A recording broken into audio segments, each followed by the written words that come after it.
हम सब इसमें हाजिर है ना। लेकिन एक बार हम अपनी ज़िंदगी में झांक के देखें कि क्या हमारा चाहे उठना हो, चाहे बैठना हो, बोलना हो, क्या इसमें कहीं से दीन झलकता है? हम अपने उठने बैठने में कभी हम ये सोचते हैं कि ये उठना बैठना या हमारी जिंदगी, रोजमर्रा की जिंदगी, इसमें कहीं से दीन समझ में आता है? हमको लगता है कि इसमें दीन की जरूरत है हमको? हम कभी सोचते तक नहीं है कि इसमें भी हमको दीन की जरूरत है। लेकिन आप जानते हैं ये अल्लाह वाले, इनकी रोजमर्रा की जिंदगी, इनका एक एक लम्हा, इनका बोलना, उठना, बैठना, सब कुछ दीन के लिए होता था। हर चीज में दीन हुआ करता था, हर चीज में इनकी दीन हुआ करता था। जबकि इनकी शान जानते हैं, आला हजरत फाज़िल बरेलवी अलैहिर्रहमा अपने एक रिसाले कश्फुल हक़ाइक़ इसरार दक़ाइक़ में एक वाक़या तहरीर फरमाते हैं एक दिन एक शख्स हज़रत सैयदना बायज़ीद बुस्तामी रज़ी अल्लाह तआला अन्हु की बारगाह में गया। उसने देखा कि हज़रत बायज़ीद बुस्तामी जमीन पर टखनों के बल बैठे और आसमान की तरफ देख रहे हैं। आंखों से आंसू जारी हैं, आंखों से खून के आंसू जारी हैं।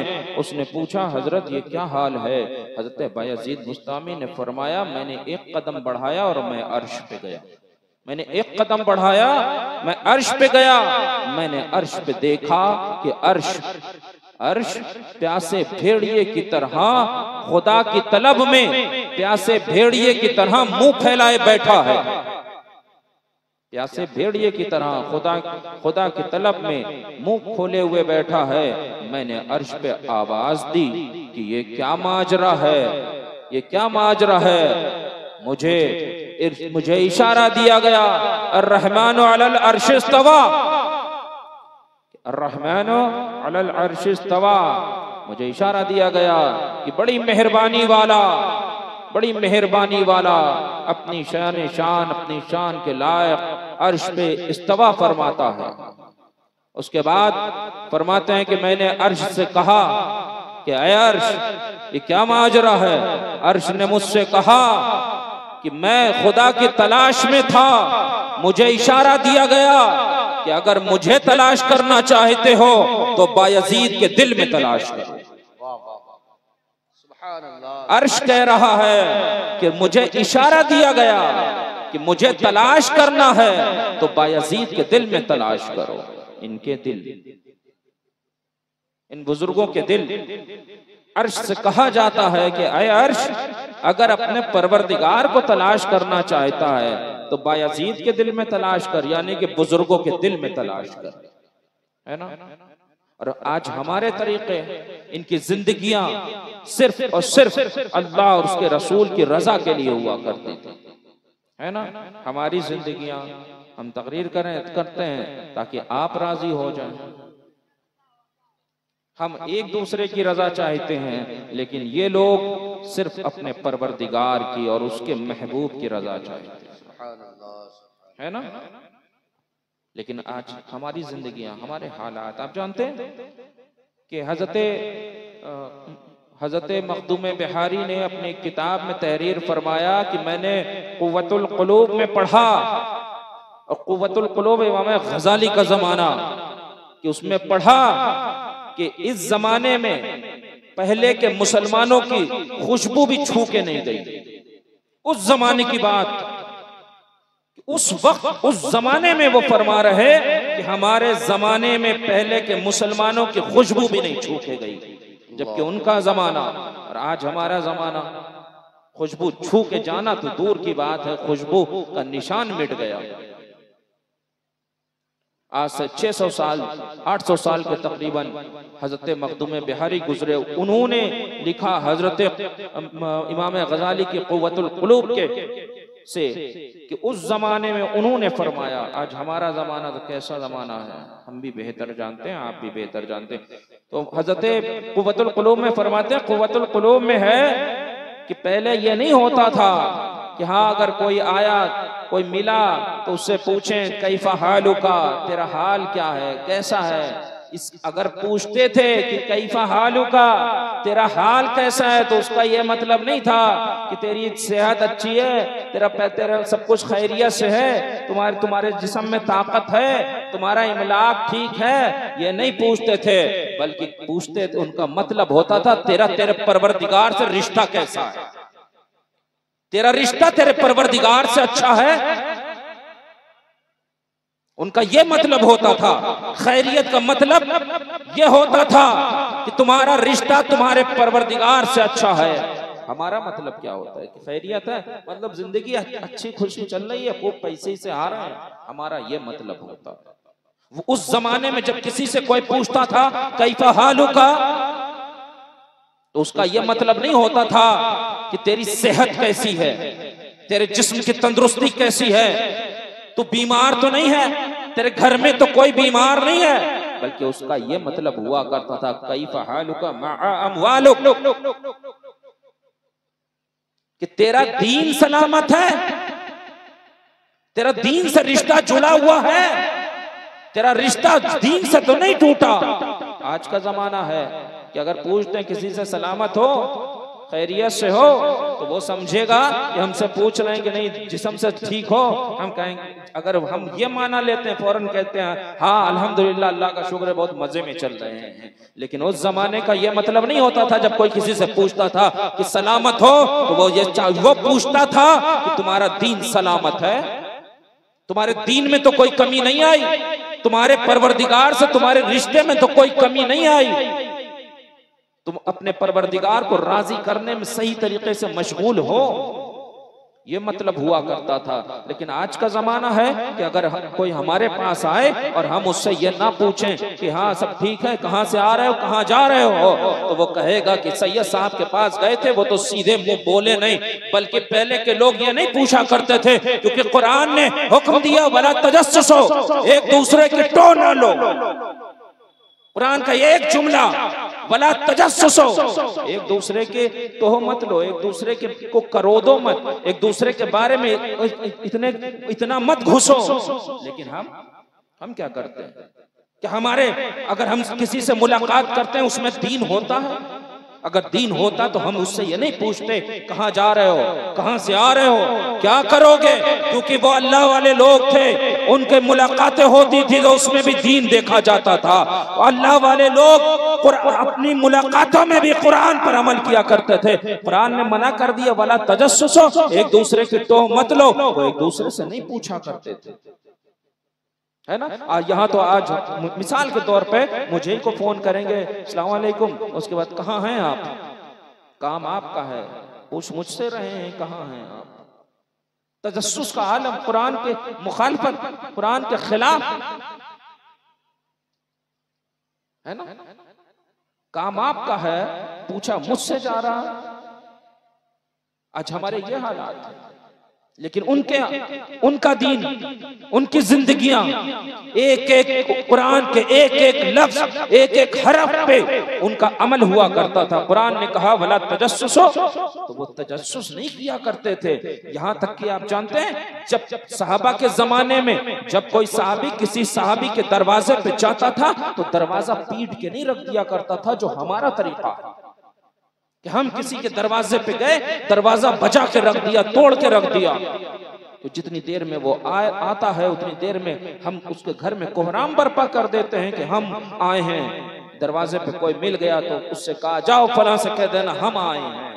पहले साहबा का ये तरीका नहीं था। साहबा दोस्त से मिलने मुलाकात के लिए दोस्त के दरवाजे पे जाते थे।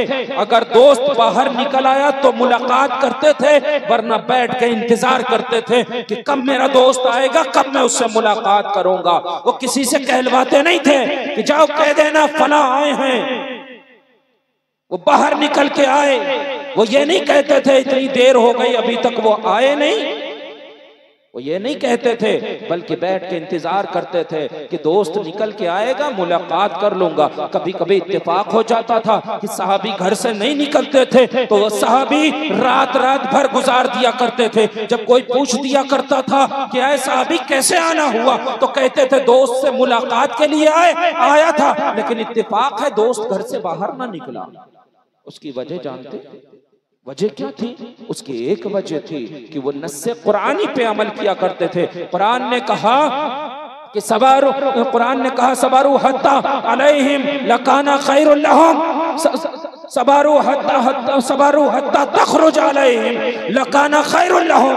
कुरान ने एक हुक्म नाजिल फरमाया था, अगर वो लोग सब्र करते यहाँ तक कि हुजूर खुद ब खुद तशरीफ ले आते तो हुजूर का तशरीफ लाना उनके लिए बाइसे रहमत होता, बाइसे बरकत होता। वजह इतनी थी कि एक कौम के कुछ लोगों को मुसलमानों ने गिरफ्तार किया था। उस कौम के असीरों को छुटाने के लिए उस कौम के लोग आए हुए थे। आने के बाद रसूल कायनात के काशाने अक़दस पे खटखटाना शुरू किया था और कहा था, या मोहम्मद इखरिज अलैना, ऐ मुस्तफा जाने रहमत हमारे पास तशरीफ लाए। उस वक्त कुरान की ये आयत नाजिल हुई कि सबारू हत्ता तखरुज अलैना लकाना खैरुल लहुम। अगर वो मोहम्मद अरबी सल्लल्लाहु अलैहि वसल्लम खुद ब खुद तशरीफ ले आते तो हुजूर का तशरीफ लाना उनके लिए बाइस रहमत होता। ये नस्से कुरानी थी, सहाबा ने इस पे अमल किया। ये सहाबा के लिए हुक्म नहीं था, लेकिन सहाबा इस पे भी अमल कर रहे थे क्योंकि कुरान ने कहा था सहाबा की जिंदगियां ये जिंदगियां थी। आप जानते हैं कि दो भाई थे, दो मुसलमान जा रहे थे। दो मुसलमान आपस में एक दूसरे से मुलाकात करते हैं। एक मुसलमान बड़े अच्छे अंदाज से मिलता है, थोड़ा कम अंदाज से मिलता है। अच्छे अंदाज वाला मुसलमान कहता है कि मैंने सुना है मुस्तफा जाने रहमत ने इरशाद फरमाया, जब दो मुसलमान एक दूसरे को देखते हैं, एक दूसरे से मुलाकातें करते हैं तो उन पे 100 रहमतें नाजिल होती हैं, 90 रहमत उनके हिस्से में जाती है जो ज्यादा अच्छे अखलाक से पेश आता है, और 10 रहमत उनके हिस्से में जाती है जो कम अच्छे अखलाक से पेश आता है। तो दूसरा मुसलमान कहता है कि जानते हो, मैंने चाहा था कि वो 90 रहमतें तेरे हिस्से में चली जाएं। ये उनका तरीका था कि अगर आपस में मुलाकात करते, आपस में बात करते तो उसमें दीन को तलाश करते कि मेरे मुस्तफ़ा ने क्या फरमाया, हमारी जिंदगी के हालात क्या, हमारी जिंदगी के हालात क्या है। एक हदीस पाक का मैं मफहूम बयान करके बात खत्म कर रहा हूँ। हदीस पाक में आया है कि एक मर्तबा अल्लाह के नबी ने सहाबा के झुरमुट में इरशाद फरमाया, क्या है मेरे सहाबी बताओ कि वो कौन सा पेड़ है जो मिसले मुस्लिम है। बुखारी शरीफ की हदीस पाक है, अक्सर उलमा ने पढ़ी होगी। जो वो कौन सा पेड़ है जो मिसले मुस्लिम है। हजरत अब्दुल्ला इब्ने उमर हैं, जब वहाँ महफिल खत्म होती है अब्दुल्ला इब्ने उमर अपने घर पे तशरीफ लाते हैं। अपने वालिद हजरत सैयदना फारूक आजम की बारगाह में अर्ज करते हैं कि ऐ अब्बा जान, मुझे मालूम था कि वो पेड़ कौन सा है लेकिन मैं नहीं बोला। हजरत फारूक आजम कहते हैं कि अगर तू बोल देता तो मुझे ज्यादा खुशी होती। अब्दुल्ला इब्ने उमर कहते हैं कि वहां पर जलीलुल कद्र सहाबी बैठे हुए थे, सिद्दीक अकबर बैठे हुए थे, फारूक आजम थे, उस्मान गनी थे, जलीलुल कद्र सहाबी बैठे हुए थे। मैं बच्चा था, मैं सहाबा के दरमियान बोलता तो ये बेदबी होती। मैं इतने बड़े बड़े सहाबा के दरमियान बोलता तो बेदबी होती है ना। जलीलुल कद्र साहबा बैठे हुए था। हजरत अब्दुल्ला इब्ने उमर का अदब तो देखिए। हजरत अब्दुल्ला इब्ने उमर जान रहे हैं कि वो हुजूर किस पेड़ की बात कर रहे हैं, लेकिन बात क्या है, अदब की बात है। आज हमारा क्या तरीका है, उलमा बैठे हैं, ठीक, हम आपस में हंसी मजाक कर रहे हैं। उलमा बैठे हैं, हम एक दूसरे से चिल्ला चिल्ला के बोल रहे हैं। उलमा की महफिल है, हमने फोन आ गया, उस पर चिल्लाने लगे, फोन पे बातें करने लगे। हजरत अब्दुल्ला इब्ने उमर साहबी रसूल हैं, कह रहे हैं बड़े बड़े उलमा बैठे थे, हुजूर की बात का जवाब इसलिए नहीं मैंने दिया, हुजूर के सवाल का जवाब इसलिए मैंने नहीं दिया। ये अदब है, ये अदब है। और जानते हैं हुजूर ने फरमाया, किसी ने कोई पेड़ बताया, किसी ने कोई पेड़ बताया। मैं इख्तिसार के साथ मफहूम हदीस बयान कर रहा हूँ कि किसी ने कोई पेड़ बताया, लेकिन हुजूर ने क्या इरशाद फरमाया, मिसले मुस्लिम कौन सा पेड़ है, वो खजूर का पेड़ है। उलमा तशरीफ फरमाते हैं इस हदीस की कि खजूर का पेड़ क्यों और दूसरा पेड़ क्यों नहीं, क्योंकि खजूर का पेड़ फल भी देता है। उसके जो वो मोटा सा वो होता है, तना होता है, वो छत में डालने के काम भी आ जाता, सुतून के काम भी आ जाता, उसके पत्ते से टोपियां बनाने के भी काम आ जाता। तो जो मुसलमान होता है वो जमीन के ऊपर भी होता है तो भी लोगों को फायदा पहुंचाता है, जो जब जमीन के अंदर जाता है तो भी लोगों को फायदा पहुंचाता है, जैसे आज ये बुजुर्ग फायदा पहुंचा रहा है। सुभान अल्लाह, है ना। हम अगर मुसलमान हैं, वो एक खजूर का दरख्त इतना लोगों को फायदा पहुंचाता है कि जब फल भी देता है, उसकी गुठलियां जानवरों के चारे में के काम में भी आती हैं, उसकी पत्तियां, टोपी, चटाई वगैरह बिनने के काम भी आती हैं, उसका तना उसको सुतून के काम में भी लाया जाता है। जब वो इतना काम दे सकता है, हम क्यों नहीं काम दे सकते? वो मिसले मुस्लिम है, हम मुस्लिम हैं। वो तो मिसल है, हम असल है ना। वो मिसल है, हम असल हैं। तो वो मिसल वाला इतना काम करे और असल वाला कतई काम छोड़ दे, है ना। तो हमें चाहिए कि एक दूसरे के काम आए, एक दूसरे की मदद करे, है ना। आप जानते हैं हजरत कैस इब्ने सईद एक बुजुर्ग हैं, एक मर्तबा बीमार पड़े, कोई देखने नहीं आया। दोस्तों से पूछा कि हमें कोई देखने क्यों नहीं आया। दोस्तों ने कहा कि हजरत आपके ऊपर लोग उनका कर्जा बाकी है, वो लोग आपके कर्जदार हैं, तो शर्मिंदगी के मारे आपको देखने आने के लिए देर हो रही है। हजरत कैस इब्ने सईद कहते हैं ऐसा पैसा मुझे नहीं चाहिए, हलाक हो जाए ऐसा पैसा, बर्बाद हो जाए, जो मुझे बर्बाद कर दे, जो भाई को भाई की जियारत से रोके, मुसलमान को मुसलमान की जियारत से रोके। और फरमाते हैं अपने खादिम से, कहते हैं जाओ पूरे शहर में ऐलान कर दो, जिसके ऊपर भी मेरा कर्ज है मैंने उसको माफ कर दिया, ताकि भाई भाई की जियारत से ना रुक सके, मुसलमान मुसलमान की जियारत से ना रुक सके। क्योंकि जब मुसलमान मुसलमान से मिलता है तो रहमतों का नुज़ूल होता है, रहमतों का नुज़ूल होता है। उनका दीन देखिए, अगर कर्जा दिया है, लोग मुलाकात के लिए नहीं आए, अयादत के लिए नहीं आए, तो उसमें दीन को तलाश कर रहे हैं। हमारा क्या हाल है? हमारा क्या हाल है? हम ये नहीं कहते सारा कर्जा माफ कर दो, लेकिन मोहलत तो दे सकते हो। हुजूर ने एक जगह मकाम पे इरशाद फरमाया कि अपने साहबा से इरशाद फरमाया था, ऐ साहबा किसी के लिए कुछ नहीं कर सकते तो सिफारिश तो कर ही सकते हो, सिफारिश तो कर ही सकते हो, है ना। और जानते हो कर्जदार को मोहलत देना भी सवाब है। हुजूर का इरशाद है कि कर्जदार है, तुम्हारा कोई कर्जदार है, उसको मोहलत दे दो, उसमें भी सवाब पाओगे, बस नियत अच्छी रखो। बहरहाल ये बुजुर्गान दीन, इनकी जिंदगियां हम पढ़ें, उलमा की ज़बानी सुने और उसी पे अमल करें। और हमारा मसलक आला हजरत है। अगर जमीन और आसमान एक हो जाए मगर हमारे हाथ से मसलक आला हजरत का दामन ना छूटने पाए। अस्तगफिरुल्लाह रब्बी मिनकुम। और मैंने एक बात सुनी, मुझे बहुत अफसोस हुआ कि, और अब यकीन मानिए सोचता था कि नहीं टुंडवा पे मेहनत करूँगा, लेकिन अब नहीं दिल चाहता। वजह जानते हैं? मुझे मालूम पड़ा इस टुंडवा में नचवाया गया किसी बारात में,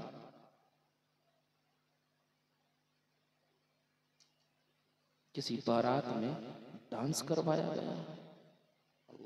ये शेर बेशेर अहले सुन्नत के गांव को तुम लोग तबाह कर रहे हो, बर्बाद कर रहे हो। अगर परोज़े महशर शेर बेशेर अहले सुन्नत ने तुम्हारे गिरेबानों को पकड़ लिया तो टुंडवा वालों जवाब नहीं दे पाओगे।